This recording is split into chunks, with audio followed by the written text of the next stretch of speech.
L'histoire a commencé lorsque la police a commencé à appeler des renforts à la radio après avoir vu quelque chose de terrible. Il y avait des taches de sang partout dans la pièce, même sur les feuilles de la plante. Le policier a déclaré qu'il demandait de l'aide pour le complexe résidentiel Bayan, dans le 3e bâtiment, dans l'appartement 403.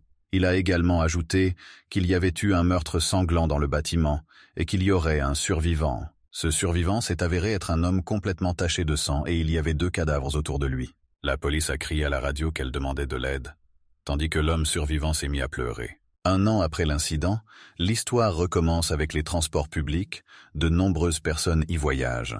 Un inconnu avec une main blessée reçoit des messages sur son téléphone. Les messages étaient de nature personnelle. Là, sa tante lui a écrit à propos de l'incident à l'école. Le gars lui a demandé s'il valait mieux qu'il abandonne ses études.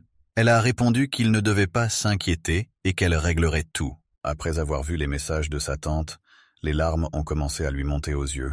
Les gens dans le métro ont également remarqué le gars, et qu'il pleurait. Ce type avait toutes les mains blessées, bandées et recouvertes de pansements, et il y avait aussi des pansements sur le visage. À cause d'accidents scolaires, il a dû changer 4 écoles en 1 an.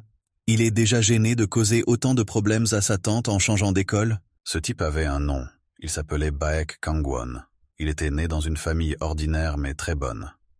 Il a regardé son élève, il s'est rendu compte qu'il n'était plus valide, puis a continué à parler du fait qu'il allait à l'école, étudiait et vivait normalement. Et c'était comme ça. Mais c'était un étudiant ordinaire jusqu'à cette nuit-là. Il y a 1 an, un seul des 4 a survécu à un meurtre majeur dans un quartier résidentiel. Et celui qui a survécu à ces meurtres était Baek Kangwon. Après cette expérience, il aura une longue rééducation, et le seul parent qui s'est porté volontaire pour s'occuper de lui était sa tante. Cependant, quelque chose arrivait à Kangwon. Il était inquiet. Il y avait quelque chose qui n'allait pas avec son œil. Il souffrait. Il tenait son œil de toutes ses forces, parce qu'il était incroyablement malade, et il ne savait pas ce qui lui arrivait. L'un des médecins a commencé à enquêter sur ce qui lui arrivait, et à en juger par les résultats de tous les examens. Tout est en ordre avec les yeux, mais c'est peut-être le résultat d'une intense stimulation mentale. Le médecin a également ajouté que les choses étranges que Kangwon a vues n'étaient que des hallucinations causées par une instabilité mentale. La tante a demandé au médecin si cela affecterait Kangwon. Le médecin a dit non, il retournerait à sa vie normale après sa guérison. Kangwon a entendu que... Et j'ai réalisé que tout n'est pas aussi simple que le disait le médecin. Après tout, il a vu de terribles monstres. L'un d'eux surplombait le médecin, et Kangwon croyait que ce qu'il avait vu n'était pas une hallucination. De plus, lorsqu'il a vu ces monstres, il avait une marque étrange sur son œil, et lui seul a vu cette marque dans le reflet. Kangwon pensait que son œil droit lui faisait mal pour une raison, car c'était l'endroit que cette personne avait touché avant de mourir. Kangwon pensa et comprit qu'il était maudit, et il n'avait aucune idée du moment où l'œil reviendrait à la normale. Soudain, une fille l'appela, l'appelant par son nom. Immédiatement, le signe brilla à nouveau dans ses yeux. Et il a vu un monstre planer au-dessus de la fille. La fille lui a demandé s'il se souvenait d'elle. Elle a également ajouté que même si cela ne faisait pas longtemps, ils étaient camarades de classe avec elle et s'est présenté comme Wen Xiao. Xiao pensait que Kangwon ne se souvenait pas d'elle et a ajouté que c'était si soudain quand il a changé d'école, rien de tel, et qu'elle l'a juste vu par hasard. Alors elle a décidé de lui dire bonjour. Xiao le regarda avec méfiance et réalisa qu'elle ne savait même pas comment il allait ces derniers temps, et remarqua qu'il avait une main bandée et des inscriptions d'intimidation sur la mallette. Après cela, elle s'est sentie désolée pour lui, et elle a demandé si elle pouvait s'asseoir avec lui. Kangwon a permis à Xiao de s'asseoir, lui indiquant un endroit où elle pourrait s'asseoir. Kangwon a appelé les monstres qu'il était le seul à voir comme des fantômes. Ne pensez pas que ce serait un nom temporaire, et, à l'avenir, il voulait les appeler autrement. Il a réfléchi au fait qu'en général, les gens ordinaires ne les voient pas, ils collent aux gens. Et jusqu'à présent, il ne comprenait pas pourquoi. Kangwon a regardé Xiao et il lui a demandé comment elle se sentait. Elle n'avait pas l'air très bien. Elle a demandé à quel point cela était visible et a dit qu'elle n'avait pas bien dormi ces derniers temps. Xiao a ajouté qu'elle ne dormait peut-être pas bien à cause de ses examens et qu'elle était surmenée ces derniers temps. Mais Kangwon s'est rendu compte que les fantômes drainent la force vitale de leurs victimes et qu'à long terme, l'hôte deviendra de plus en plus faible et peut-être même conduira à une issue mortelle. Kangwon. Lorsqu'il est arrivé à l'hôpital, il a été accueilli par le médecin traitant. Son nom de famille était Zhao. Mais Kangwon pouvait l'appeler Dr Zhao. Après cela, Kangwon a demandé au docteur Zhao où se trouvait son ancien médecin. Il a répondu que malheureusement, il n'était pas en mesure de travailler à cause d'une maladie. Et après cela a provoqué un accident. Et malheureusement, le médecin a ajouté que le dernier médecin était décédé. Kangwon décida de toucher le fantôme, car il se demandait quelle serait la réaction. Et soudain, après le contact, une réaction violente a commencé à se produire, et une lumière rouge brillante a clignoté, qui n'était visible que par Kangwon. Après que Kangwon ait touché le fantôme, son doigt a commencé à devenir rouge. Xiao lui a immédiatement demandé s'il allait bien ou s'il ne comprenait pas ce qui était arrivé à sa main. Kangwon lui a répondu que tout allait bien. Après cela, Kangwon lui a dit de se taire, car rien de grave ne s'était produit, et il allait parfaitement bien. Il a dit qu'il lui suffirait d'appliquer un pansement et que tout irait bien. Mais Xiao ne comprenait pas ce qui se passait. Kangwon comprit qu'en ce qui concerne les fantômes, tout ce qu'il pouvait faire était de les voir. Puisque même les toucher lui faisait mal, cela ne servait à rien de les détruire pour l'instant. Kangwon pensait que Phantom riait aussi, ça l'avait vraiment énervé. Xiao a remarqué que Kangwon se blessait très facilement. Elle était très surprise. Elle a également précisé si c'était également à l'école et s'il avait été blessé tout aussi facilement auparavant. Kangwon a commencé à se souvenir de son temps d'école. Il s'est rappelé comment il était assis à son bureau, et ses camarades de classe ont commencé à discuter entre eux du fait que l'un des camarades de classe avait un père lié au meurtre, et il a dit que l'affaire du meurtre était non seulement très étrange, mais qu'elle n'était qu'un survivant. Ce n'est pas normal, car il a passé des tests psychologiques. Les camarades de classe ont également expliqué que l'un d'eux avait vu que l'un des camarades de classe ne parlait à personne et ne touchait personne de la journée. Je suppose que s'il se met en colère, il tuera tout le monde. Après une discussion, le camarade de classe qui a dit cela a déclaré que le camarade de classe qui gardait le silence était le tueur. Après quoi, Kangwon l'a immédiatement couché au sol et a voulu le frapper. Puis, tout d'un coup, Kangwon a commencé à avoir du sang sur le visage. Il a probablement encore touché le fantôme. Après que Xiao ait parlé de cette situation, elle s'est rendue compte que c'était à cause d'elle qu'il avait soudainement changé d'école. Et en fait, elle a été témoin de cette situation et en a parlé à Kangwon maintenant. Le sang sur son visage était le sang de Kangwon, et le garçon qui l'avait frappé ne s'en sortait qu'avec une légère ecchymose. Et vice-versa, ce serait plus dangereux pour lui s'il le frappait avec quelque chose, et pas seulement le poussait. Maintenant, j'expliquais tout cela au professeur, afin de justifier Kangwon.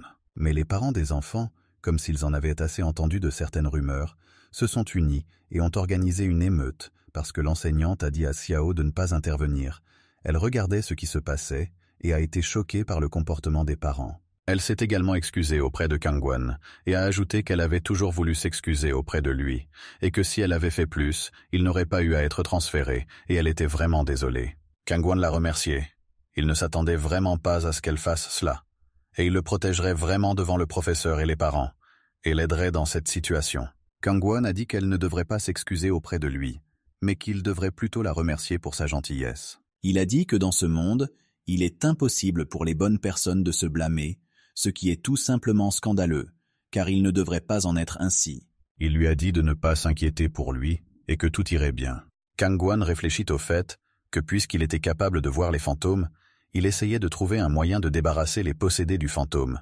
Cependant, jusqu'à présent, il n'avait reçu que des blessures. Lorsqu'il était blessé, il ne faisait qu'augmenter les préjugés de ceux qui l'entouraient. Et cela ne servait à rien. Il devait trouver un autre moyen. Et Kangwon ne voudrait pas que Tante Éternelle s'excuse auprès des gens pour ses actes. Il pensait que s'il fermait son œil droit et faisait semblant de ne rien voir, il pourrait alors vivre comme une personne normale. Et il a pris la décision ferme de vivre comme une personne normale. Kangwon et Xiao sont arrivés à la nouvelle station de métro et un homme est entré.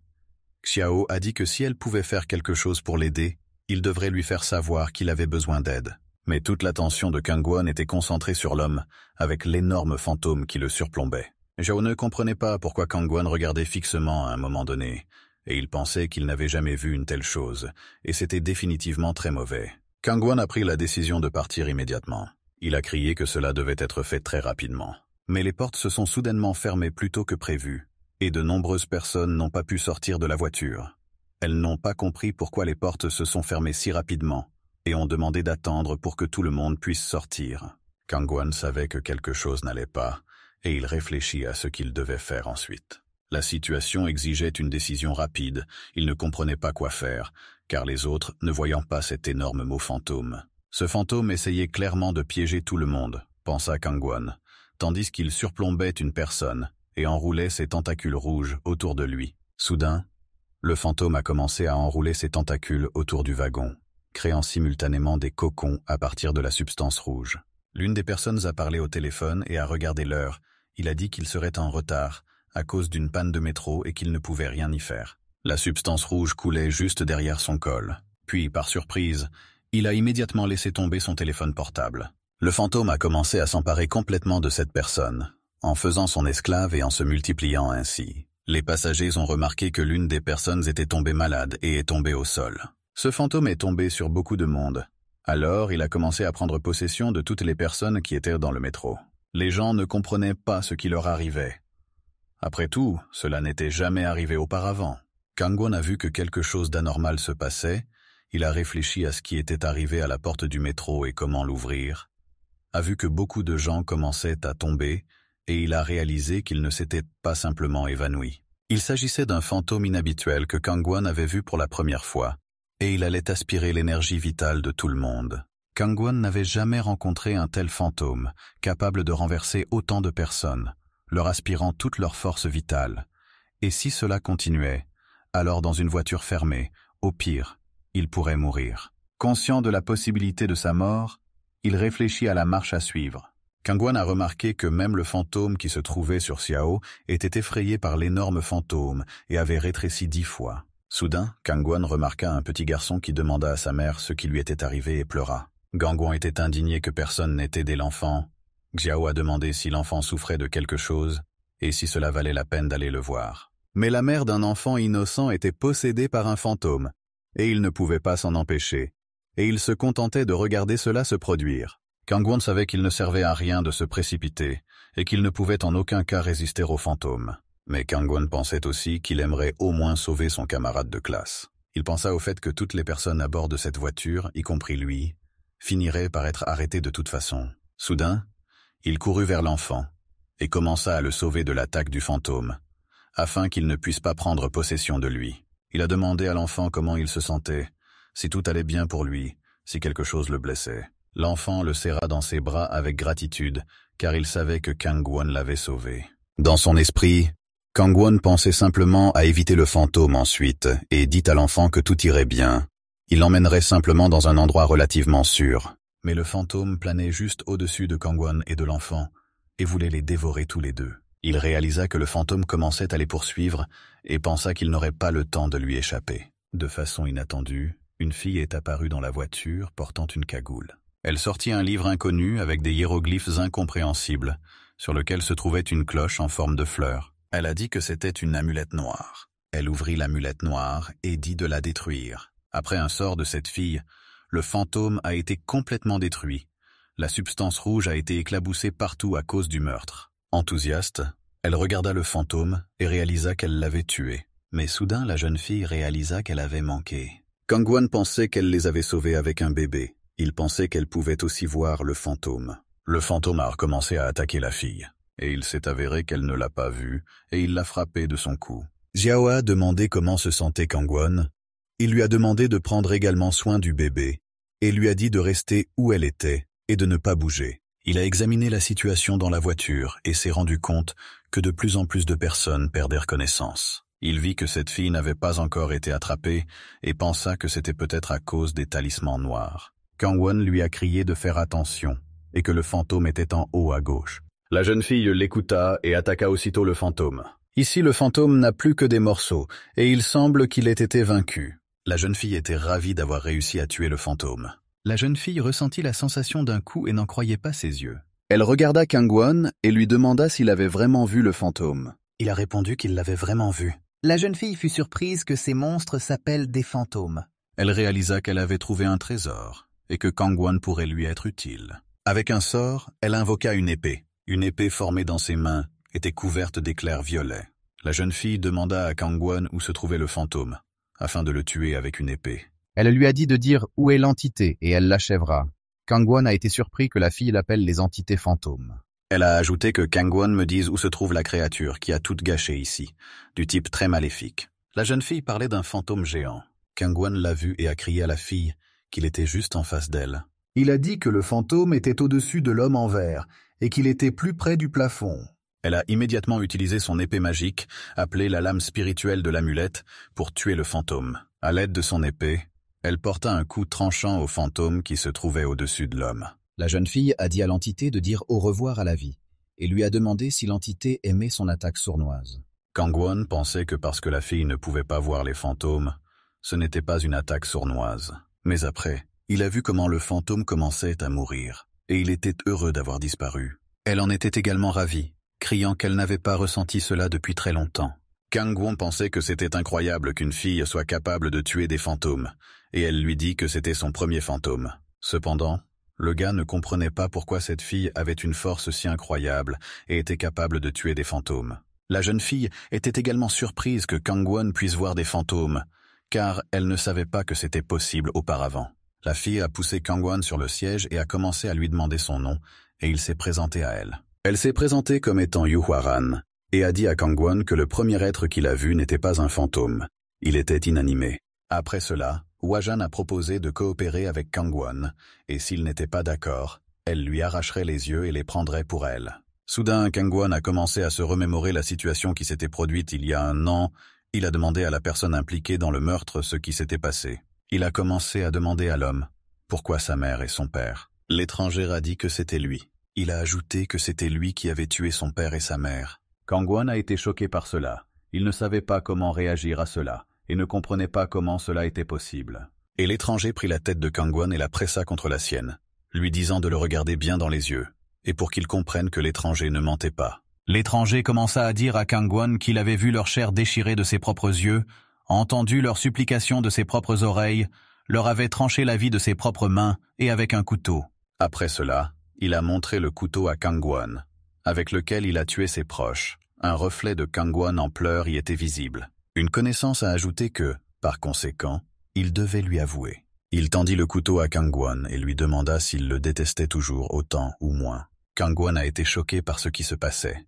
Il ne comprenait pas quoi faire, car ses mains étaient couvertes de sang, et la jambe avec laquelle ses proches ont été tués était entre ses mains. L'étranger a dit qu'il l'aiderait une dernière fois, et il prit un couteau dans ses mains et commença à le serrer contre lui pour se suicider. Après cela, Kangwon s'est soudainement réveillé, et ce n'était qu'un rêve. Lorsque Kangwon a commencé à se rétablir, il a vu que les médecins étaient déjà arrivés sur les lieux, et a commencé à aider les personnes qui se remettaient également de l'attaque fantôme. C'était comme si sa tête éclatait, et son œil droit recommençait à lui faire mal, avec une douleur incroyable. Soudain, un inconnu s'est approché de lui et l'a salué. Il a dit que Kangwon était enfin réveillé et qu'il l'attendait. L'homme s'est présenté comme étant Wang Jie, ou le spectateur. Le spectateur a dit que le spectateur est quelqu'un qui voit ce que les gens ordinaires ne voient pas. Kangwon a immédiatement compris de quoi le spectateur parlait, et il s'agissait très probablement d'êtres que Kangwon a également vus. Kangwon a immédiatement demandé au téléspectateur s'il parlait de fantômes ou non. Le téléspectateur lui a répondu qu'il parlait vraiment d'eux, et il a attendu qu'il se réveille pour lui poser quelques questions. L'observateur a demandé à Kangwon s'il se souvenait de la façon dont il s'était évanoui. Il ne s'en souvenait pas. Soudain, Kangwon a commencé à se rappeler comment tout cela s'était passé. Il s'est souvenu de la fille qui menaçait de lui arracher les yeux s'il ne coopérait pas avec elle. Kangwon était surpris de ce que la fille lui disait. Il ne comprenait pas pourquoi elle voulait lui arracher les yeux, et pourquoi elle lui souriait de manière si menaçante. Il pensa au fait que pour la première fois, il rencontrait une personne capable d'une telle chose. Et il pensa devenir partenaire avec elle et traiter ensemble avec des entités. Il commença à s'adresser à la jeune fille, mais soudain quelqu'un se mit à crier. C'était une fille qui demandait pourquoi Yu Hwaran l'avait quittée. La jeune fille commença à demander à l'inconnu pourquoi elle était venue si vite. Kangwon vit la porte s'ouvrir. La jeune fille a dit à Kangwon de lui pardonner, et elle a dit qu'il avait besoin de dormir un peu, après quoi elle l'a frappé, et il a perdu connaissance. L'observateur a montré à Kangwon une vidéo de ce qui se passait dans la voiture. Cette information a été capturée par la caméra du témoignage de la victime. Après que Hwaran ait détruit l'inanimé, elle a assommé Kangwon. Kangwon a pensé que c'était à cause de cela qu'il ressentait un mal de tête. Le spectateur a demandé si Hwaran voulait dire quelque chose de sa propre excuse. Respect a dit que Kangwon était une étrangère et qu'il ne pensait pas qu'il était inapproprié de la réprimander devant lui. Le spectateur a dit qu'elle lui avait elle-même parlé de l'inanimé, après quoi elle l'avait assommé avant qu'il n'entre dans le métro. Ne l'avait-elle pas fait parce qu'elle voulait cacher quelque chose? Huajan lui a dit que cela venait de sortir de sa bouche. L'inconnu qui est entré par effraction dans le train a déclaré que si elle avouait, la fille serait indulgente, et sinon elle la punirait au maximum, et a déclaré que Huaran n'avait même pas essayé de la tromper à nouveau. La jeune fille inconnue appartenait au deuxième groupe et s'appelait Yu Mumu. Mumu a commencé à parler à Huajan de la façon dont elle a interféré à plusieurs reprises dans l'exercice de ses fonctions officielles. Son bon petit ami a installé un programme pour bloquer les informations sur son téléphone portable. Le respect est arrivé à cet endroit avant elle et s'est débarrassé de l'inanimé. Mumu a également ajouté que Huajan est très courageuse et qu'elle se porte bien. L'observateur a dit que Mumu avait un visage très effrayant. Elle l'a couvert et a dit que c'était parce qu'elle était furieuse. Mumu a recommencé à se mettre en colère. Elle a dit qu'elle irait en enfer, mais qu'elle brûlerait ce salaud de toute façon, et a demandé à Huajan si elle savait combien Mumu avait mangé ce mois-ci à cause des ennuis avec elle, et combien de kilos elle avait pris. Elle a aussi ajouté que Huajan avait perturbé son travail et l'avait privée de sa prime annuelle, et à cause d'elle, seulement des problèmes. Kangwon a demandé à l'enquêteur si les deux filles étaient mortes. L'observateur lui a dit que Kangwon avait raison, qu'ils appartenaient au département spécial du gouvernement, et que les observateurs les trouvaient et les éduquaient, des employés des services spéciaux qui peuvent voir les inanimés et tuer, et d'ailleurs, eux, les observateurs, leur fournissent avec une assistance quotidienne. Kangwon a demandé au spectateur s'il pouvait voir les inanimés. Il a répondu qu'il ne le pouvait pas et que seuls les morts pouvaient les voir. Fausse Kangwon, que vous ne pouvez mourir que si vous envoyez des inanimés. Et Kangwon a demandé à Huaran si c'était pour cela qu'elle lui avait demandé de devenir ses yeux afin qu'elle puisse devenir une morte à part entière. Huaran fut immédiatement indigné et lui demanda comment il savait cela. Mumu derrière elle, quand elle l'étranglait, dit « C'est comme ça que c'est vraiment arrivé ». Mumu réalisa que Huajan voulait le cacher.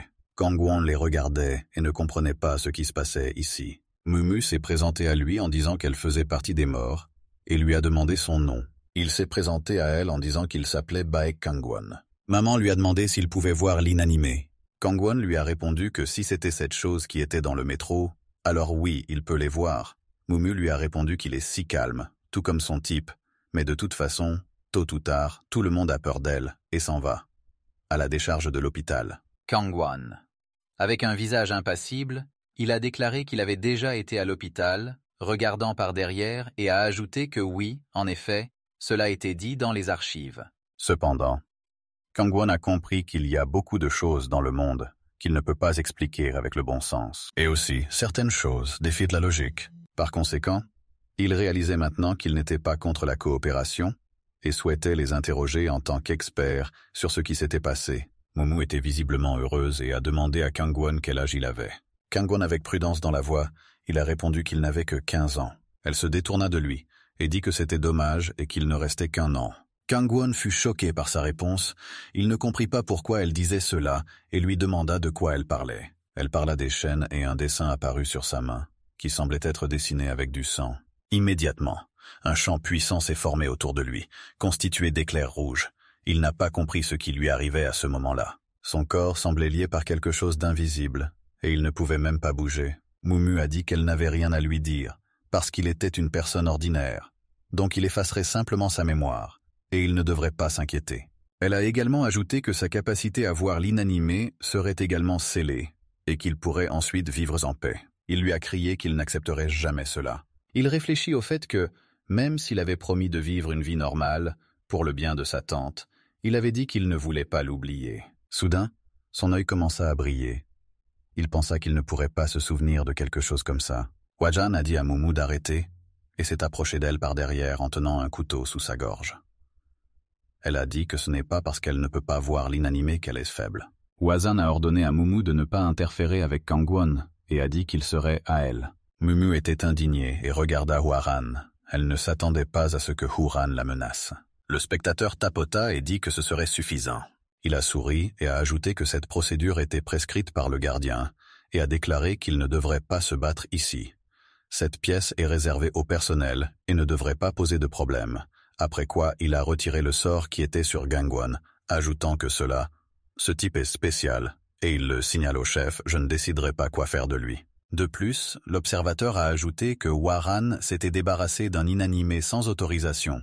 Elle serait donc punie, et concernant ledit partenariat, l'observateur a supposé que Warren n'avait pris aucun arrangement avec Kangwon, et qu'il n'était pas d'accord sur un accord. Partenariat encore.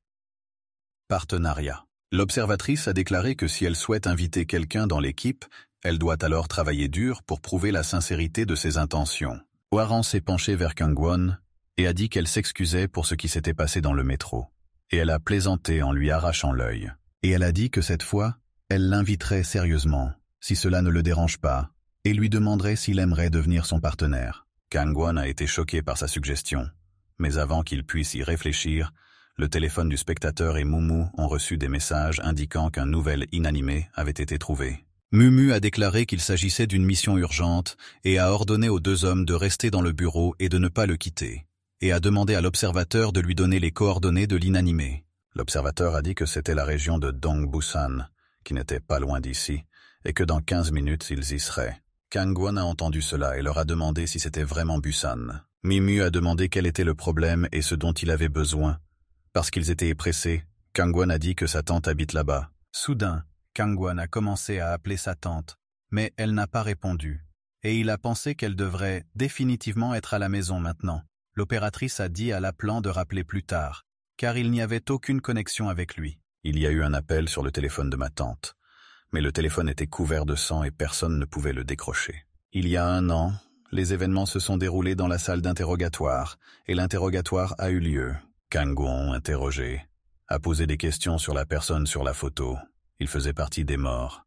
C'était un enfant que ses parents avaient adopté il y a 6 ans. De plus, c'était son jeune frère. Kangwon l'a confirmé et a dit que c'était vrai. Les enquêteurs ont demandé que, selon le témoignage qu'il avait donné plus tôt, après être rentré chez lui et avoir vu ses parents décédés, son frère avait admis l'avoir fait, puis avait forcé Kangwon à le tuer avec le couteau qu'il avait dans les mains. Kangwon a confirmé, a déclaré que c'était vraiment le cas. Les enquêteurs ont été scandalisés par cette réponse, car ils estimaient que c'était impossible, parce qu'ils n'ont pas pu trouver l'arme du crime sur les lieux, et qu'aucun des morts n'a été blessé par un objet pointu. Quant à son frère, l'examen médico-légal a déterminé que la cause du décès était un arrêt cardiaque.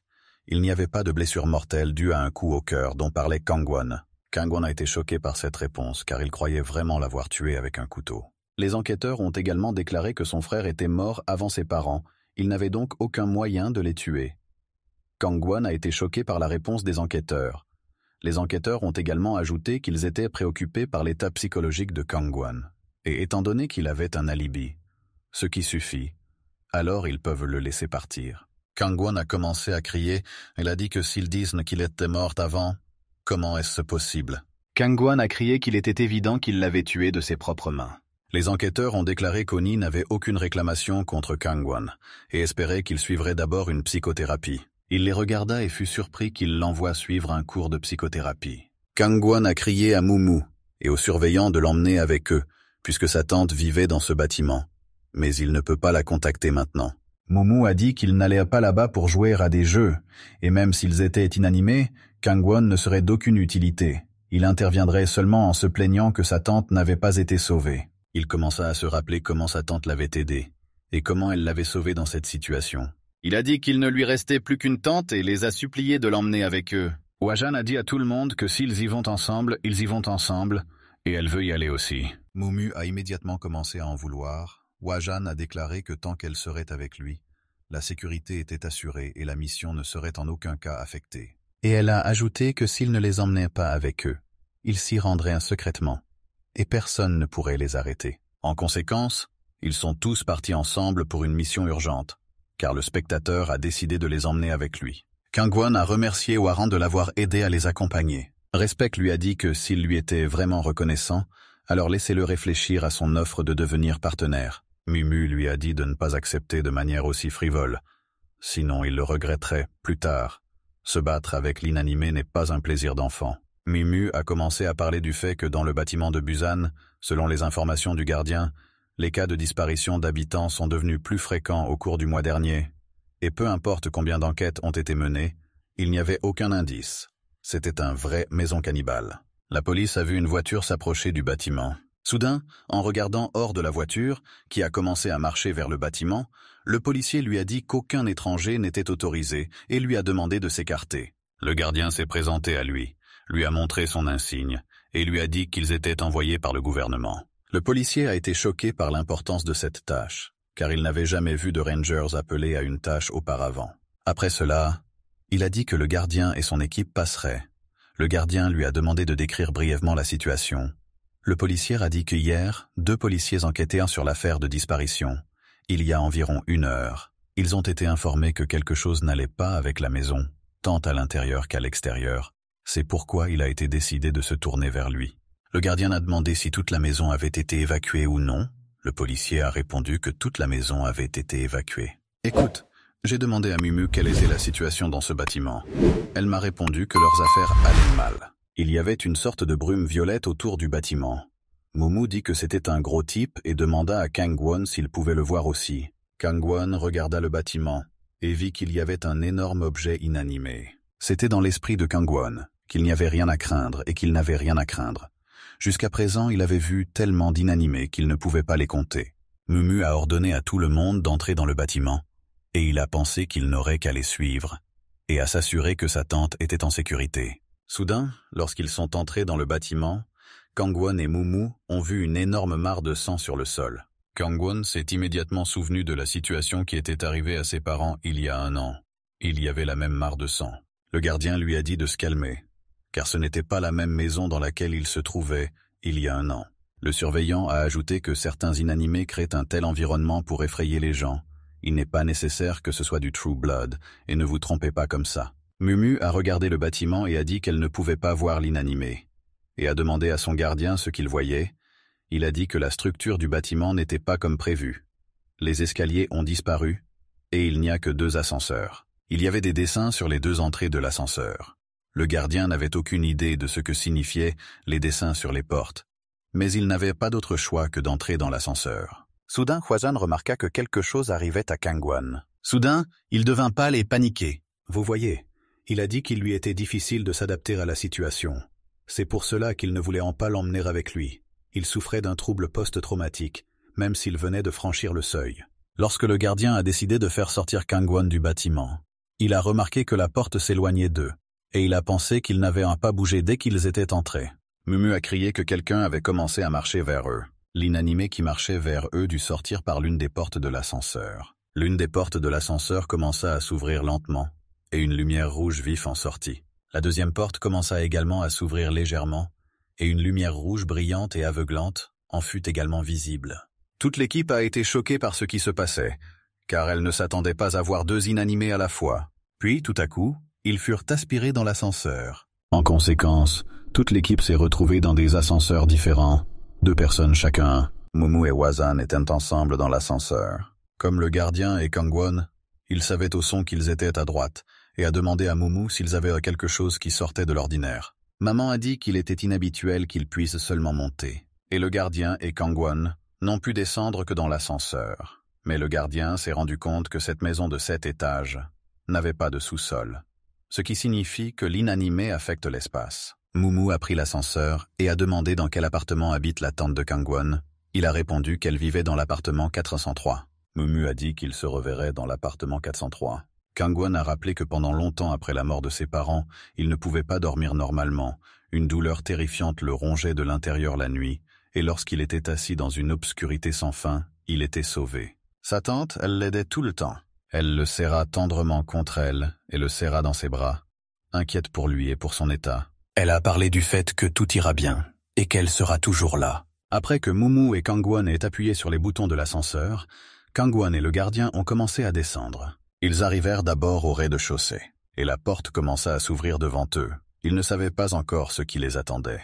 Kangwon a entendu une odeur nauséabonde, et s'est immédiatement couvert le nez avec sa main. Cette odeur nauséabonde était celle des cadavres humains qui gisaient au rez-de-chaussée. Le spectateur a déclaré qu'ils étaient les premiers à disparaître, et qu'ils contenaient encore des fragments de vie. Cependant, il savait qu'il était déjà trop tard et qu'ils ne pourraient pas être sauvés. Kangwon interrogé sur le type de particules de vie, le gardien a répondu qu'il s'agissait de l'énergie d'une âme vivante. Il a ajouté que tous les êtres l'ont dès la naissance, L'énergie de vie et l'énergie de mort sont deux composantes de l'âme vivante. Elles maintiennent, avec des efforts conjoints, un équilibre dans le niveau de vie. Chacun, dès la naissance, a une certaine quantité d'énergie vitale. Et au fil du temps, elle se dissipe progressivement lorsque la quantité d'énergie est nulle, l'âme se détache du corps et tombe dans le vaste monde sous l'impact de l'énergie de la mort. Et le corps meurt du fait que l'âme le quitte. Pour l'existence de l'inanimé, l'énergie de la vie est nécessaire. Les gens ordinaires qui ne les voient pas sont pour eux comme de la nourriture ambulante. L'élimination des êtres inanimés, qui aiment tant se régaler de l'énergie de la vie, est l'œuvre des morts. Après avoir vu beaucoup de morts, Kangwon s'est de nouveau rappelé que sa tante pourrait être en danger. Le gardien lui a dit qu'il devait chercher l'appartement 403 et lui a demandé quand il avait contacté sa tante pour la dernière fois. Il a répondu que probablement pendant la journée. Et-il son Ishengedes Ismes. Soudain, c'était comme si un inanimé leur sautait dessus. Kangwon a crié au gardien qu'il y avait beaucoup plus d'inanimés qu'il ne le pensait, et qu'il n'était pas seul, mais qu'il y en avait beaucoup. Kangwon pensait que le gardien n'était pas mort, et il ne comprenait pas comment ils pouvaient continuer s'ils étaient ainsi nombreux.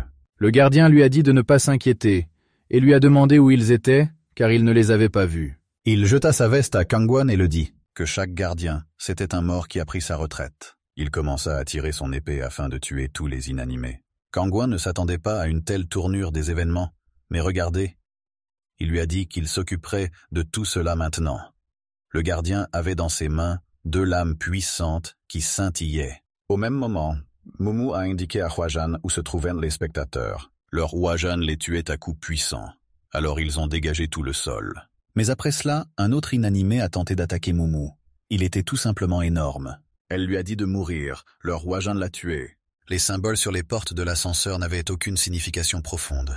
Ils indiquaient qu'un symbole signifiait que je voulais manger, et le second que je ne voulais pas manger. Mumu a pensé au fait qu'ils doivent descendre par la clôture. Et même si l'échelle est là et qu'elle change, tôt ou tard, franchissant couche par couche, ils tomberont sur le leader ou le spectateur. Mumu a regardé Hwajan et lui a demandé pourquoi elle ressemblait à une vraie personne morte, et lui a crié dessus, après quoi elle lui a dit de se mettre au travail. Hwajan a réfléchi à la raison pour laquelle Kangwon n'était pas avec elle. C'était une telle opportunité de se rapprocher de lui. Nous lui avons dit qu'elle était vraiment désolée d'être avec elle. Elle pensait qu'au moment le plus critique de leur vie commune, le héros sauverait la belle. Et elle s'est rendue compte qu'après cela, ils deviendraient définitivement partenaires et qu'ils commenceraient à tuer les inanimés ensemble. Hwaran était obsédée par l'idée de devenir partenaire de Kangwon. Elle pensait que c'était ainsi que tout était montré à la télévision, qu'elle serait son sauveur et qu'il serait une beauté. Mumu s'y est opposée, lui a dit de ne pas se plaindre de tout cela. Est différente à la télévision, et elle a vraiment une vision du monde très étrange. Mumu a également ajouté qu'elle avait entendu dire qu'il n'avait que 15 ans et que la plupart des gens perdent la capacité de voir des personnes inanimées à l'âge de 16 ans, et en d'autres termes, il lui restait au maximum 1 an. De plus, Mumu le considérait toujours comme un mortel ordinaire qui ne savait même pas comment utiliser la magie. Elle calculait qu'il ne ferait que faire tomber Hwajan. En outre, Mumu a examiné le dossier de Kangwon et a vu des informations sur des notes sur le meurtre d'il y a 1 an. Il était également soupçonné dans cette affaire. Hwajan lui a dit de ne pas oublier que Hwajan était né sans la capacité de voir l'inanimé.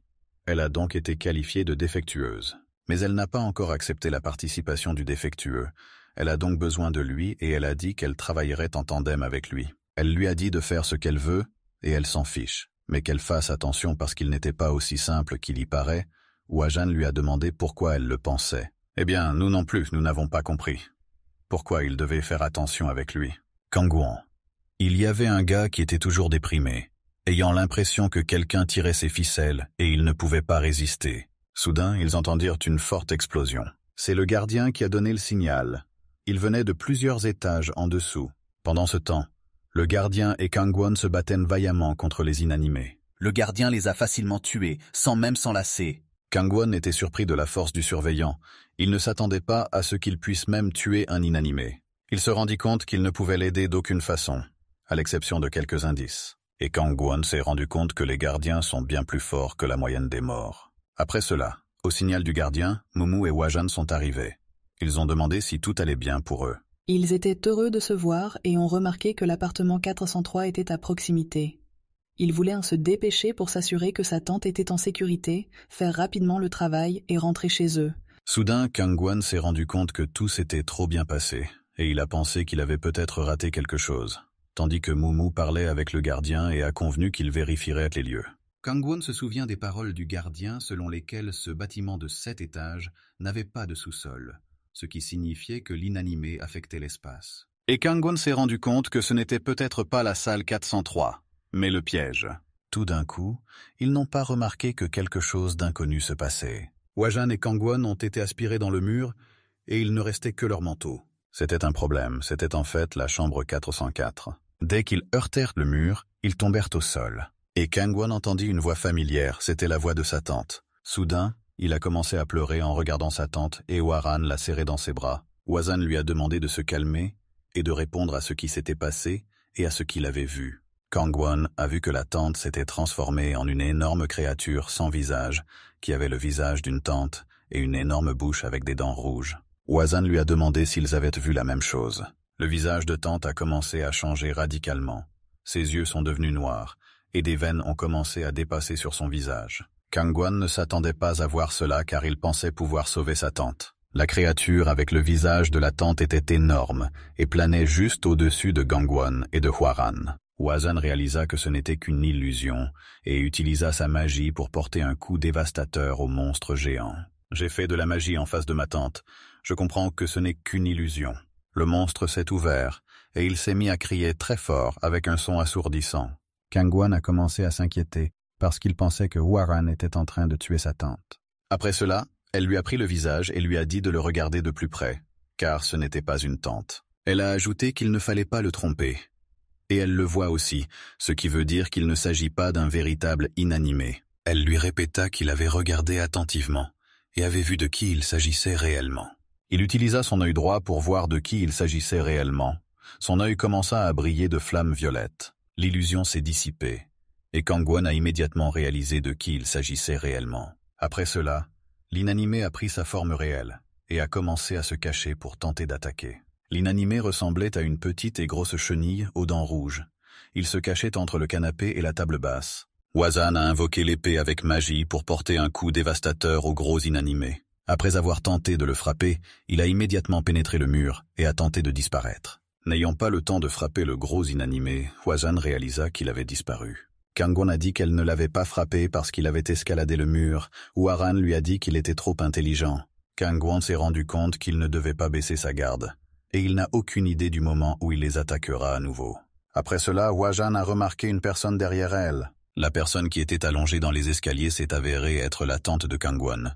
Sa main était blessée. Dès que Kangwan a vu sa tante, il a immédiatement couru vers elle pour lui demander de l'aide. Hwa-Jan l'a regardée et a dit qu'elle était en vie, mais elle vient de s'évanouir, et heureusement, elle n'a été que légèrement blessée. Hwa-Jan a dit qu'elle attendrait Mumu et le spectateur et monterait la garde, et laisserait Kangwan prendre soin de sa tante. Mais Kangwan ne comprenait pas pourquoi elle marchait seule, car elle ne voyait pas l'inanimé. Elle a répondu que Kangwan ne devrait pas avoir peur pour elle, car même si elle ne les voit pas, elle peut toujours se protéger. Pendant ce temps, Mumu secouait la sonnette pour appeler Hwa-Jan et savoir où elle se trouvait, mais elle ne répondit pas. Le gardien a déclaré et qu'il a complètement vérifié l'appartement, mais qu'il ne correspondait clairement pas à l'appartement d'une jeune tante. Une autre famille vivait dans l'appartement qu'il a examiné, et il a dit que cet appartement 403 était aussi un faux. Mumu et le spectateur ont commencé à réfléchir à la façon de trouver Hwa-Jan et Kangwan, car même la cloche ne fonctionnait pas, et tout cela était dû aux changements spatiaux effectués par l'inanimé. Et tant que l'ennemi avait une telle capacité, ils étaient impuissants, et cela ne servait à rien de fouiller tous les appartements. Après tout, Mumu pensait que très probablement, dès qu'il les approcherait, ils seraient immédiatement transférés dans une autre partie du bâtiment. Mumu a commencé à crier furieusement. Elle a dit que les inanimés voulaient s'occuper d'eux un par un, c'était son plan. Le spectateur pensait autrement. Il pensait à quoi ça servait de les séparer, puis de laisser tout le monde se réunir à nouveau. Cela ne servait à rien, car il y avait trop d'actions inutiles, et même s'il voulait les donner à manger par petits inanimés. Mais il ne comprenait pas pourquoi le principal inanimé se cachait toujours dans l'ombre. Le spectateur s'est rendu compte que cela revenait plus à observer et à rechercher une cible qu'à essayer de les tuer une par une. Il s'agissait d'une recherche d'un objectif spécifique, compris le spectateur. Après que Kangwon ait examiné la blessure de sa tante, il s'est immédiatement souvenu du meurtre de ses parents. J'y ai pensé un peu plus. Et ma tante pourrait aussi mourir. Soudain, un éclair vert a commencé à traverser ma tante et un cercle rouge est apparu sur son petit doigt. Après cela, la tante s'est immédiatement réveillée. Elle n'a pas compris où elle était. Kangwon était heureux que sa tante soit réveillée et lui a demandé si elle pouvait l'entendre. Quand la tante a vu Kangwon, elle lui a demandé qui il était. Il en a été choqué. On vous a également demandé pourquoi il l'appelle ainsi, et cela l'a encore plus choqué. Elle a demandé ce que lui et la fille le faisaient dans sa maison, et ce qui s'était passé ici en général. Kangwon s'est présenté à elle et lui a demandé si elle avait oublié, et lui a dit de ne pas s'inquiéter. Je vous ai dit qu'elle ne le connaissait pas avec certitude et ne se souvenait pas de lui. Kangwon était abasourdi par cela. Dans son esprit, les souvenirs commençaient à s'effriter, car il se souvenait que cette fille était sa tante. Il se souvint de la façon dont sa tante lui avait dit qu'elle serait toujours avec lui, et qu'il ne devait pas s'inquiéter. Kangwon, je me souviens comment son frère adoptif a commencé à lui présenter un couteau sur le corps, se suicidant ainsi. Son frère adoptif a dit qu'il ne supportait pas Kangwon. Il lui a spécifiquement laissé le meilleur service. Et si un jour il se souvient que tout cela n'était qu'un mensonge, alors il doit savoir que son frère attend qu'il vienne à lui en colère. Il viendra à l'enfer qu'il attend après la mort. Hwaran dans la pièce a utilisé sa magie pour se protéger des inanimés, pendant que Kangwon n'était pas là. Cette magie s'appelait une barrière. Elle était si forte qu'elle était capable de protéger de l'inanimé. La magie était placée autour d'elle et la protégeait de toutes ses forces. Je pensais que pendant un certain temps, cette protection serait suffisante. Jusqu'à ce que le champ soit détruit, les inanimés ne pourront pas entrer dans la pièce. Elle savait qu'ils étaient en sécurité ici, mais elle était épuisée par le soutien de cette barrière. Mais il n'avait pas d'autre choix. Kangwon était incapable de se battre pour le moment, parce qu'il venait de rencontrer sa tante. Hwajan pensait que Kangwon appelait sa tante la dernière personne proche de lui. Elle fut surprise par le mot « fermé » et pensa que cela faisait longtemps qu'elle n'avait pas entendu quelque chose de pareil. Et elle était confuse. Cela l'embarrassait parce qu'elle ne pensait pas qu'elle le méritait. La tante soudaine s'est levée et a demandé à Hwaran ce qu'elle faisait dans sa maison. Hwaran réalisa que c'était la tante de Kangwon et elle se réveilla très rapidement. Hwajan a pris la main de sa tante et a commencé à lui dire qu'elle était l'amie de son neveu et lui a également dit qu'il était son futur partenaire. A ajouté qu'il faudrait beaucoup de temps pour expliquer toute la situation, mais ils sont là pour la sauver, et elle ne devrait pas s'inquiéter. Hwajan a tout sous contrôle. Tante était choquée par ce qui se passait, car elle ne se souvenait plus de qui elle était réellement. Elle a dit avec embarras dans la voix qu'elle n'avait aucune idée de ce dont Hwaran parlait, comme ce que disait Kangwon. Elle a également ajouté qu'elle n'avait aucune idée de comment ils étaient arrivés ici. Et la dernière chose dont elle se souvenait était qu'elle avait été blessée. Et elle a perdu connaissance, elle s'en fiche, il est tard, et au début, elle voulait appeler la sécurité, et ensuite, elle appelait ses parents. Hwajan n'a pas non plus compris ce qui se passait. Tante a pris le téléphone et a vu qu'elle avait beaucoup de messages manqués sur son téléphone, et ils étaient en tous signés comme son Kangwon préféré. Elle n'a pas compris de qui il s'agissait. Hwaran est allé voir Tante et lui a demandé à nouveau si elle connaissait Kangwon. Tante a mis sa main sur son front et a répété qu'elle ne le connaissait pas. Elle vous a crié qu'elle ne les connaissait pas du tout et a dit qu'elle n'avait pas de neveu. Hwaran a été choquée à cause de ces paroles. Elle ne s'attendait pas à cette tournure des événements. Aucun d'entre eux ne comprenait ce qui se passait réellement dans cette pièce, ni pourquoi tout s'était passé ainsi. Kangwon a recommencé à se remémorer la mort de son frère adoptif. Il a pensé au fait qu'il n'avait rien ressenti après sa mort. Des proches lui ont demandé s'il allait bien. Ils ne se sont pas inquiétés de son état et lui ont demandé comment il se sentait. Kangwon a remercié ses proches d'avoir aidé à organiser les funérailles. L'un des proches lui a dit d'arrêter, et comme cela est arrivé à sa famille et qu'ils ne sont pas devenus parents, eux, en tant qu'amis de la famille, ont été obligés de l'aider. Kangwon est venu au cercueil où gisait son frère adoptif, et derrière les amis de la famille discutaient du fait que 3 mois s'étaient écoulés depuis sa mort, et ses parents ont été enterrés en premier, et tout a été traîné avec ce garçon. Et c'était vraiment terrible qu'il ait mort si jeune. Après cela, Kangwon a été approché par un employé du crématorium et lui a dit qu'il n'avait plus de temps, et lui a demandé s'il pouvait commencer la crémation. Kangwon a répondu qu'il pouvait commencer. Après cela, le frère adoptif a été incinéré. Kangwon regarda le feu et pensa qu'il était venu pour s'assurer qu'il était bien mort. Après la crémation, Kangwon a parlé aux amis de sa famille et ils lui ont demandé s'il pouvait être seul. Il leur a dit de ne pas s'inquiéter et sa tante l'attendait. Après cela, Kangwon et sa tante ont commencé à rentrer chez eux. Les amis de la famille étant été choqués car ils ne savaient pas que le père de Kangwon avait une sœur. La tante de Kangwon était très importante pour elle. Il était important pour elle qu'il se comporte comme une personne ordinaire. Et pour elle, il était prêt à laisser ses doutes et à agir comme une personne ordinaire. Kangwon a réfléchi à la raison pour laquelle son frère adoptif avait tué ses parents, lui avait donné un couteau dans les mains et l'avait poignardé à la poitrine. Il a de nouveau imaginé comment il avait fait cela. Après tout, les personnes qui ont enquêté sur cette affaire ont révélé qu'il n'y avait pas eu de meurtre et que son frère adoptif est décédé avant ses parents. Et pour le moment, l'essentiel pour lui était que sa tante soit en sécurité, afin qu'il puisse se comporter comme une personne normale. Soudain, tante et Hwa-ran sont tombés au sol. Ils pensaient qu'il y avait eu un tremblement de terre. Hwa-san réalisa que les attaques des inanimés étaient devenues beaucoup plus fortes et que sa barrière ne pouvait plus résister à davantage d'attaques. Et elle repoussa sa tante pour la sauver de l'inanimé. Hwa-san s'est rendu compte que la barrière s'était brisée trop rapidement et qu'elle ne pouvait en sauver qu'une. Elle réalisa que l'inanimé avait attaqué Kangwon, mais elle ne vit que sa silhouette et ne comprit pas ce qui lui arrivait exactement.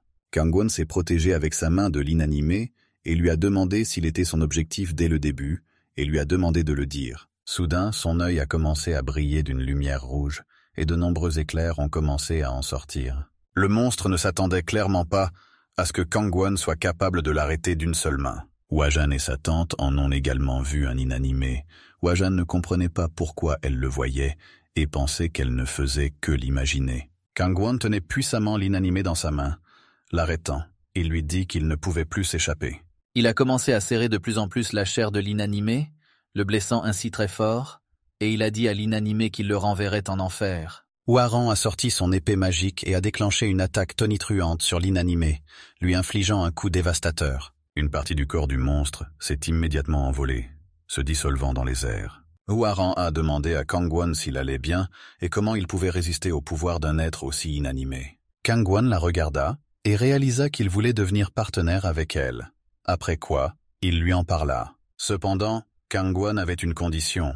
Même si c'était un train direct pour l'enfer, si elle le voulait, il sauterait dessus et ne la laisserait pas partir, peu importe s'il mourait ou non.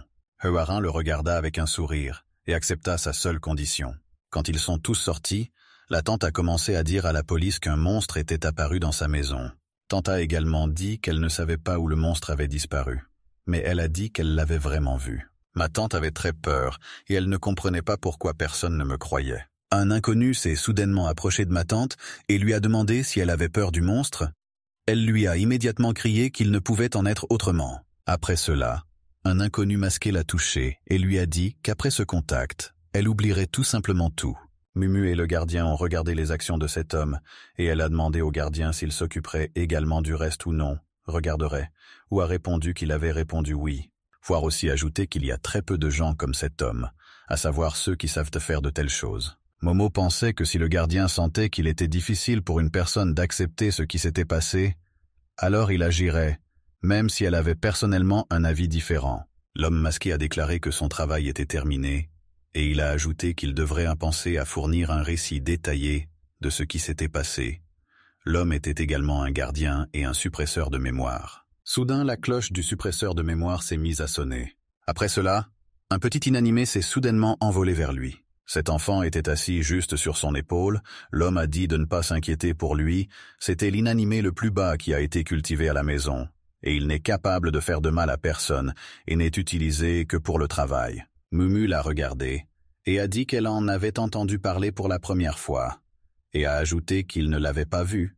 Était-il à l'aise avec lui? L'homme a répondu qu'il était plutôt à l'aise. L'homme a également ajouté qu'avec de la pratique, il avait appris à envoyer des messages simples à travers la cloche, car ce sont des niches inanimées. Même la simple lumière du soleil peut lui faire du mal, et c'est un gentil garçon. L'homme a ajouté qu'il est très facile de travailler avec cet inanimé, et qu'ils ont de bonnes relations avec lui, mais Mumu a vu comment il se tirait secrètement les cheveux. Mumu se demandait s'il devait dire à l'homme qu'il se tirait les cheveux. En même temps, l'homme a ajouté qu'en fait, il y avait quelque chose qui l'inquiétait. Il s'inquiétait pour tante Kangwon, car avant cet incident, elle n'avait jamais vu d'êtres animés. et il ne pouvait pas comprendre pourquoi les gens alternativement voient, puis perdent la capacité de voir des êtres inanimés. Dans le passé, il avait rencontré de tels phénomènes lorsqu'il pouvait les voir. Cependant, même à l'âge adulte, cette situation se répétait, et si seulement il savait pourquoi cela se produisait. L'homme a demandé à Mumu et au gardien s'ils connaissaient la réponse à cette question. Mumu ne savait même pas comment répondre à la question de l'homme. Après cela, elle s'est souvenue que Wajan lui avait dit que Kangwon s'était blessé à la main. Elle devait l'emmener de toute urgence à l'hôpital. Elle a demandé à Mumu de l'aider à cacher la présence de Kangwon ici chez le gardien. Après cela, Wajan a dit qu'elle ne tarderait pas, et que lorsque son mentor reviendrait, il exigerait un rapport. Mumu la regarda avec surprise et lui demanda s'il était vraiment son mentor. Elle répondit oui. Après cela, Mumu a interrogé le gardien sur la punition dont il a parlé pour Wajan. Car autant que Mumu le sache, le sommet n'a aucun pouvoir sur les citoyens qui ne sont pas membres de l'organisation. Le gardien lui a dit que Wajan était une enfant très gênante, méchante et causant beaucoup de problèmes. Alors il lui a délibérément fait peur pour lui donner une leçon. Soudain, l'homme a commencé à se rappeler comment il avait effacé la mémoire de sa tante, à savoir comment il l'avait touchée. Le souvenir, l'anneau rouge qui était au petit doigt, disparut soudainement. Et l'homme n'a pas du tout compris pourquoi cela s'était produit après avoir effacé sa mémoire. Je me suis demandé s'il s'agissait d'une illusion ou d'une technique de falsification de mémoire pour des personnes vivantes. Il pensait qu'avec ses capacités, il ne pouvait s'empêcher de le remarquer. Soudain, nous sommes transportés dans la rue d'une métropole animée. Un petit garçon accompagné de sa mère a marché dans une rue animée et a traversé la route. Soudain, il dit à sa mère qu'il avait vu son vieil ami et il se mit à courir vers lui. Après cela, il s'est infiltré par l'intermédiaire du demi-frère de Kangwon et est tombé au sol parce que le demi-frère de Kangwon était un fantôme. Il n'était pas matériel. Maman a dit au petit garçon de ne plus courir comme ça et lui a dit de se lever car le feu rouge était sur le point de s'allumer. Maman lui a également demandé s'il avait frappé et lui a dit de se rappeler pour l'avenir qu'il n'était pas permis de courir sur la route. Mais le petit garçon avait la capacité de voir les esprits et il le comprenait. Le demi-frère de Kangwon a montré au garçon le signe du silence pour qu'il ne dise rien à sa mère. L'esprit de frère Kangwon se promenait dans la ville animée, à la recherche de quelque chose. Lorsque le petit garçon s'est rendu compte que le demi-frère de Kangwon avait commencé à partir, le garçon s'est soudainement mis à pleurer. Soudain, un gars a vu le demi-frère de Kangwon. Il lui a demandé s'il était un de ces gars ennuyeux qui ne font qu'effrayer les enfants. Le demi-frère de Kanwoo s'appelait Kyu Yue. Yue a dit qu'en fait, c'est vraiment dangereux de courir sur la route et que le garçon devrait tirer une leçon de cette situation. Le gars lui a dit qu'il ne le pensait pas du tout. Le gars a commencé à expliquer à Yue qu'il était déjà mort et que les gens vivaient de la nourriture pour eux et qu'élever des enfants n'est pas son devoir. Il n'a pas besoin de faire semblant d'être en vie. Le gars en avait marre de regarder Yue. Le gars a également ajouté qu'un an seulement s'était écoulé depuis sa mort, mais qu'il devrait essayer de s'en souvenir. Yue a dit « Et c'est vrai s'il n'est mort que depuis 1 an, et le gars est plus grand, respectivement, il est plus âgé que lui, et il a clairement une expérience respectable. » Le garçon pensait que Yue disait les bonnes choses, mais il avait toujours le sentiment qu'il se moquait de lui. Le gars a également ajouté qu'on lui avait ordonné de le surveiller et que Yue devait le suivre. Une personne à la table du gars a remarqué une boisson inachevée et a pensé qu'une personne impolie l'avait laissée et qu'une personne ordinaire avait pénétré dans la main du gars. Les gens ordinaires jetèrent la boisson inachevée et se rendaient compte qu'ils avaient fait mieux pour l'environnement. Ils pensaient qu'ils avaient fait du bien. Après cela, alors qu'ils se réjouissaient, le gars a décidé de frapper l'un des gens ordinaires avec sa magie, même s'il n'était pas matériel, mais il pourrait causer des dommages importants aux gens ordinaires. Une autre personne a immédiatement vu que son ami était malade, et il a demandé avec horreur ce qui se passait. Une personne ordinaire semblait avoir le cou cassé, et ne comprenait pas où elle se trouvait, ni ce qui lui arrivait. Le gars a pris une personne ordinaire à la gorge, et lui a demandé pourquoi il avait eu l'idée que cet endroit était gratuit. Il a également ajouté qu'une personne ordinaire avait jeté le verre de quelqu'un d'autre, sans autorisation. Et d'un seul mouvement de la main, il a cassé le bras d'une personne ordinaire sans aucune force. Il a crié à une personne ordinaire qu'il n'avait pas encore fini son verre et a commencé à l'étouffer. Après cela, Yue s'est tourné vers le gars et lui a dit qu'il pourrait être en retard pour le test en raison du fait qu'il réprimait une personne ordinaire. Il a laissé une personne ordinaire et ils sont allés à la réunion. Après tout, l'essentiel était d'y venir, et ils y sont allés. Beaucoup de gens se sont rassemblés et n'ont pas compris ce qui est arrivé à un gars ordinaire. Il est juste tombé au sol, immobilisé, comme s'il était mort. Le gars a commencé à penser que d'ailleurs, lorsqu'ils ont élaboré le plan, ils comptaient sur davantage dans ce domaine, car ils auraient besoin de découvrir quel était le problème. Lorsqu'ils passèrent dans la rue, le gaz agita la main une fois, et tous les oiseaux commencèrent instantanément à mourir d'une seule vague. Le gars a ajouté que de toute façon, s'il réussit le test, sa prochaine tâche sera d'aider à créer un nid. Le gars a dit que le test serait facile pour Yue. Il lui suffirait de se débarrasser de la chose incontrôlable. Cette chose était une gigantesque créature inconnue. Yue a demandé au gars ce que c'était. Il a dit que c'était son plus jeune. Et récemment, en raison de négligence, il a été influencé par le nid et a immédiatement perdu le contrôle de lui-même. Il ne pouvait plus être aidé. Bien qu'il ait perdu conscience de lui-même, il ne reste qu'une coquille de lui-même. Mais il est toujours aussi fort et il est avec un homme depuis 20 ans. Le gars a dit que si Yue ne pouvait pas s'occuper de lui en 3 heures, alors il mourrait avec le monstre. Le gars a utilisé la magie et a enfermé Yue dans une cage avec un monstre, et a dit qu'il irait s'acheter du thé avec du lait, et a ajouté qu'il ne pensait même pas à s'enfuir. Il ne pouvait pas sortir de la cage. Yue a demandé à l'aîné s'il voulait l'attendre un peu. Le gars plus âgé s'est retourné et a demandé de quoi il parlait, et il ne devrait pas le regarder. Yue le regarda avec un visage impassible et dit qu'il aimerait aussi du thé avec du lait. Après cela, des événements ont commencé à se produire dans le bureau du directeur Meng Tianxiang. Elle parlait de ce qu'elle venait de demander à propos de maître Huaran. Huazan a amené Kangwan chez l'intendant pour l'aider à le guérir, puisqu'il était son partenaire. Pendant que le manager soignait Kangwan, elle vit que ses yeux brillaient également. Huazan ne le savait pas et a demandé au manager ce que cela pouvait signifier.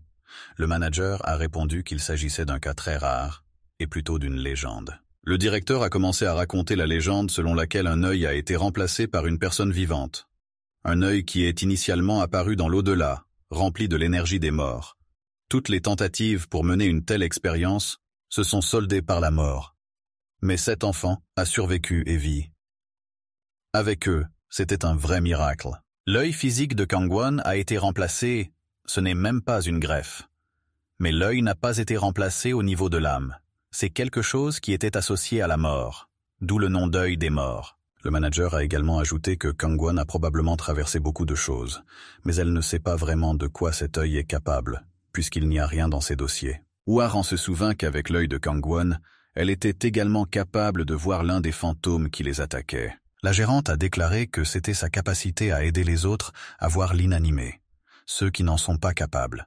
Et si c'est le cas, il n'est pas surprenant qu'elle ait essayé de le cacher. Après tout, si tout le monde connaissait les capacités de Kangwan, il ne pourrait pas échapper aux griffes des chercheurs. Le manager a ajouté qu'il s'avère qu'ils ne sont pas partenaires avec lui. Huazan a dit qu'elle l'avait vraiment amené ici à cause de son propre égoïsme.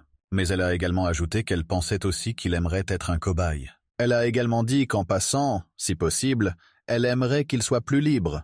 Après cela, Huazan a commencé à demander au manager où se trouvait Kangwan, car elle voulait le rencontrer le plus tôt possible. Puis, tout à coup, quelqu'un a commencé à frapper fort à la porte. Après cela, 3 enfants sont descendus par la porte, et la directrice leur a dit qu'elle avait demandé à s'occuper de Kangwan blessé. Et les enfants ont commencé à crier que le frère blessé de Kangwan était en train d'être battu. Ils en furent choqués et commencèrent immédiatement à s'inquiéter pour lui. Le directeur a décidé de demander aux enfants ce qu'ils avaient exactement en tête, et l'un des enfants a déclaré qu'un autre frère l'agressait. Un inconnu a fait irruption dans la chambre de Kangwan et lui a demandé son nom. Après cela, il a demandé qui lui avait permis d'être le partenaire de Huajan. Il a marché sur le lit de Kangwan et a dit qu'il n'était pas le bienvenu ici, et lui a dit de sortir d'ici immédiatement, le traitant de salaud. Kangwan avait un déjà-vu après les paroles de ce type. Après cela, nous sommes transportés aux événements où Yue est interrogé sur la manière dont il va acheter du thé si les vivants ne peuvent pas les voir. L'aîné a dit que ce serait très facile et qu'il lui suffirait d'attendre. Ils arrivèrent dans un café où le barista demanda au client ce qu'il allait commander. Le client a dit qu'il commanderait du thé au lait classique. L'un des clients est passé devant l'aîné et Yue en les traversant. Après cela, l'aîné a réussi à voler le thé au lait. Yue n'a pas compris comment il avait fait. Après cela, il a donné le thé au lait à Yue et a dit que tout allait bien et qu'il attendrait le suivant. La barista a cru qu'elle avait oublié de donner la tasse, car elle avait vu de l'argent sur le comptoir du bar. Le client m'a alors demandé si je préparais son thé avec du lait. La barista a répondu que dans 1 minute, elle en ferait un autre. Après 4 heures d'attente dans un café, L'aîné s'est mis à pleurer. Il a pleuré parce que personne n'a pris de thé avec du lait et de la coriandre. Yue a eu la chair de poule rien qu'à cause du nom de ce thé. Après cela, Yue a dit qu'il voulait aussi essayer. Il a touché le barista et lui a dit qu'ils avaient besoin de thé avec du lait et de la coriandre. Elle ne l'a pas vu, mais elle a réalisé qu'elle devait préparer du thé avec du lait et de la coriandre. Yu apporta du thé de sureau avec du lait et de la coriandre. L'aîné a dit qu'il était un ange et l'a remercié, car il ne s'attendait pas à une telle surprise de la part de Yue. Après cela, nous revenons aux événements avec Kangwon. Il a dit au gars qui l'a attaqué si on lui avait appris à enlever ses chaussures en montant sur le lit. Et en souriant, Kangwon lui a demandé s'il était un singe sauvage, car si c'est le cas, alors tout est en ordre. Il lui suffit d'enlever les chaussures de ses pattes arrière et la remercier d'avance. Kangwon n'avait pas l'habitude de lancer des mots durs, mais il était au bord de la dépression émotionnelle à cause de beaucoup de choses qui s'étaient passées ces derniers temps. Après cela, Kangwon a dit au gars qui lui avait sauté dessus de foutre le camp de là. Le garçon a soudainement demandé comment Kangwon connaissait son surnom. Il avait en fait le surnom de singe. Kangwon a été choqué par la tournure des événements. Après cela, quelqu'un a commencé à frapper fort à la porte, demandant si Kangwon était là. Hwazan a essayé d'ouvrir la porte, mais cela n'a pas fonctionné du tout, comme si elle était verrouillée. Respect a demandé au gérant pourquoi la porte ne s'ouvrait pas. Le gérant a répondu que la porte était verrouillée, avec une amulette magique difficile à briser pour ouvrir la porte. Le garçon singe fut soudain très heureux que Hwazan soit venu. Respect a reconnu une voix familière. Le gars nommé Singe, nommé Lei Wen, elle lui a demandé s'il y avait Kangwon. Monkey Lei Wen ne voulait pas accepter que Kangwon soit maintenant le partenaire de Hwazan, et il a demandé pourquoi cela s'était produit. Il se demandait pourquoi c'était Kangwon et pas lui. Respect a déclaré qu'elle avait expliqué à plusieurs reprises au singe pourquoi il ne pouvait pas être partenaire. Elle a dit que le singe était déjà mort, qu'il n'avait tout simplement pas besoin d'un couple. Lei Wen faisait partie du 5e groupe, et il était déjà mort. Il a dit qu'il avait l'impression d'être hors de forme ces derniers temps, donc il a besoin d'un partenaire. Hwazan a dit qu'il agissait de manière stupide. Hwazan a également déclaré qu'il savait pourquoi elle voulait mourir et comprenait à quel point elle en avait besoin. Mais il lui a dit que même si c'est le cas, il n'est toujours pas d'accord. Si elle est constamment à côté de lui, qui ne sait rien, alors personne ne peut garantir sa sécurité. Kangwon a dit au singe d'apprendre à se retenir. Il était déjà fatigué d'endurer sa stupidité et son impolitesse, et il a demandé de ne pas l'appeler comme ça. Il avait en fait un nom. Le singe s'approcha de lui, prit ses vêtements et commença à le menacer en disant qu'il était un casse-cou, puisqu'il osait le réprimander. Kangwon répondit qu'il ne devait pas se flatter. Hwazan a frappé fort à la porte et leur a demandé de ne pas commencer à se battre. D'un claquement de doigts, l'intendant leva le sort que le singe avait lancé, et ils virent l'intendant entrer par la porte. L'hôtesse est entrée dans la pièce et a demandé au singe s'il avait oublié qui était la véritable hôtesse, et tant qu'elle serait à l'intérieur du bâtiment, il n'y aurait rien qu'elle ne puisse changer. L'hôtesse a pu déplacer le singe et Kangwon dans une autre pièce avec un seul sort, et a dit qu'elle avait préparé une pièce spéciale pour eux, et qu'ils pouvaient continuer à régler les choses. Hwazan a dit qu'elle ne voulait pas que les gars se battent, et ce n'est pas pour cela qu'ils sont venus ici. Le manager a dit, pourquoi pas ils ne se font pas confiance et ne se comprennent pas. S'ils ne se battent pas, alors les problèmes ne seront pas résolus. Après cela, le bandage qui se trouvait sur son bras blessé est soudainement tombé de la main de Kangwon, après quoi le manager ne lui a pas permis d'utiliser la magie dans ce combat, affirmant que ce serait juste. Le manager a dit que tout était en ordre et que les gars pouvaient découvrir la relation entre eux-mêmes à travers une bagarre. Ils se sont regardés et leurs yeux se sont illuminés. Se battre est une émotion et ils avaient eu besoin de le montrer. Le singe a accepté, mais a dit qu'à une seule condition, si Kangwon perd, alors il partira d'ici et il ne pourra pas devenir le partenaire de Hwazan. Kangwon a commencé à présenter ses conditions, mais le singe a dit qu'il ne pouvait pas perdre. Kangwon a dit que si le singe perd, il l'appellera papa. Le singe était indigné. Il ne voulait pas appeler Kangwon papa. Le singe lui a demandé comment Kangwon avait osé l'appeler ainsi, et soudain Kangwon lui a porté un coup puissant.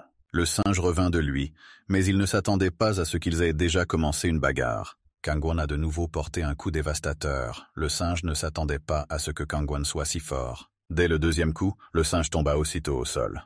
Kangwon a déclaré qu'il n'avait jamais vu de tels imbéciles, et qu'il devait vraiment l'avertir qu'il était sur le point de frapper. Hwaran était choqué par le comportement de Kangwon, et ne s'attendait pas à ce qu'il soit aussi fort. Le manager a dit que Kangwon n'était pas si facile, et a dit à Hwaran de regarder ce combat. Le directeur a ajouté qu'il comprenait clairement ce qu'il faisait et qu'il devait être un casse-tête pour ses parents. Hwazhan a demandé au manager pourquoi elle approuvait ce combat. Le manager lui a demandé si elle n'était pas intéressée par les capacités de son partenaire. Hwazhan Yi était en effet très intrigué par les capacités de Kangwon. Les capacités de combat des singes étaient à un niveau complètement différent. Alors Hwazhan l'avait compris. Le singe a traité Kangwon de scélérat sans vergogne et sans vergogne. Kangwon fut choqué par les remarques du singe. Le singe a commencé à crier après Kangwon pour lui dire à quel point il allait mal et pour éloigner Hwaran de lui. Pendant ce temps, Kangwon a recommencé à attaquer le singe. Kangwon se balança à nouveau pour porter un coup écrasant au singe. Le singe lui échappa immédiatement. Après tout, il s'attendait déjà à ce coup. Le singe était capable de bloquer le prochain coup avec ses mains. Kangwon réalisa soudain que comparé au premier coup, ce type était bien meilleur en esquive. Il s'est rendu compte que les mouvements des singes avaient changé. Ils étaient plus nets et plus professionnels. Après quoi le singe dit qu'il était temps de mettre fin à ce combat. Il se précipita brusquement vers Kangwon pour lui porter plusieurs coups et le vaincre. Kangwon réalisa à quel point le singe était rapide. Au moment de l'impact, Kangwon a réussi à mettre sa main afin de le bloquer. Mais même avec le blocage, Kangwon est tombé au sol, car le coup était beaucoup plus fort. Il s'est cogné contre la porte, sous la force écrasante du coup. Kangwon allongé immobile après avoir été frappé par le singe a dit qu'il en avait fait trop. Il pensa à la façon dont il l'avait lui-même forcé à se battre à pleine puissance. S'il ne montrait pas la différence dans leurs capacités, alors Kangwon ne se calmerait pas. Le singe a commencé à plaisanter avec Kangwon, disant qu'il ne pourrait plus vivre dans ce monde, qu'il devait faire semblant d'être une personne ordinaire et vivre. Et le singe a ajouté que comme il l'avait convenu, Kangwon devait sortir d'ici. Le gérant a demandé au singe s'il était sûr que c'était la fin. Le manager a regardé Hwazhan et lui a demandé si elle pouvait guérir la blessure laissée par l'animé en une journée. Et le manager a déclaré que dès qu'une personne épuise toutes ses forces, le véritable potentiel se révèle en elle. Après cela, Kangwon a commencé à se lever et ses yeux ont commencé à clignoter en rouge. Il était prêt à montrer sa véritable puissance au singe au combat.